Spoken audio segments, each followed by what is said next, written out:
திருச்சூர் வடக்குநாதன் சிவன் கோவிலில் நடைபெற்ற யானை ஊட்டு நிகழ்ச்சியில் ஆசியாவிலேயே உயரமான யானை செத்திக்கோட்டு ராமச்சந்திரன் உட்பட 53 யானைகள் கலந்து கொண்டன.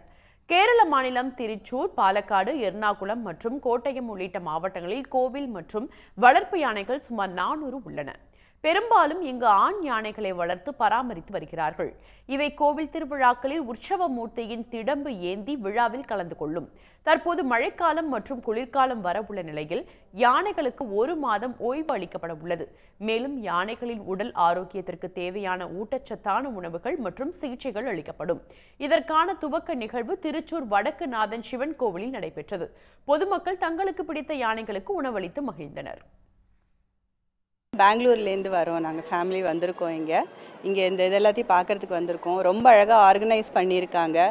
எந்த திருவிழாலையும் இவ்வளோ க்ளோஸாக போய் யானையெல்லாம் பார்க்க முடியாது. அவ்வளோ நல்லா பண்ணியிருக்காங்க. க்ளீனாகவும் இருக்குது, என்வாயர்மெண்ட்டு சேஃபாகவும் இருக்குது. இந்த மாதிரி எங்கேயும் நாங்கள் இவ்வளோ அழகாக ஆர்கனைஸ் பண்ணதை நாங்கள் பார்த்ததே இல்லை. நாங்கள் கொரோனா எல்லாம் வந்ததுனால ஒன்றும் கிராண்டாக நடக்காதனால இந்த தடவை ரொம்ப கிராண்டாகவே பண்ணுறாங்க. இது ஆனைக்கு சாப்பாட்டில் நிறைய மருந்தெல்லாம் வச்சு கொடுத்து அவங்களுக்கு இது ஃபீட் பண்ணுவாங்க. அது 1 வருஷத்துக்கு அந்த ஆனைக்கு வேறு ப்ராப்ளம் ஒன்றும் இல்லை. அதுக்கு நல்ல ஆரோக்கியமாக இருக்கிறதுக்காக இது ஒரு சடங்கு மாதிரி பண்ணுறாங்க.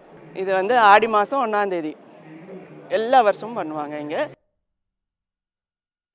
40வது ஆண்டாக நடைபெறும் இந்த யானை ஊட்டு நிகழ்ச்சியில் வயது குறைந்த யானைக்கு உணவளித்த துவங்கி வைப்பது வழக்கமாக இருந்தது. ஆனால் இந்த ஆண்டு வயது முதிர்ந்த திருச்சூர் வடக்குநாதர் கோவில் யானை சந்திரசேகரனுக்கு ஆயுர்வேத மருந்து கலந்த உணவு கொடுத்து யானை ஊட்டு நிகழ்வு துவக்கி வைக்கப்பட்டது.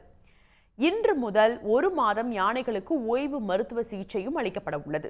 துவக்க நிகழ்ச்சியில் ஏராளமான பொதுமக்கள் கலந்து கொண்டு யானைகளுக்கு பிடித்தமான உணவு அளித்து மகிழ்ந்தனர்.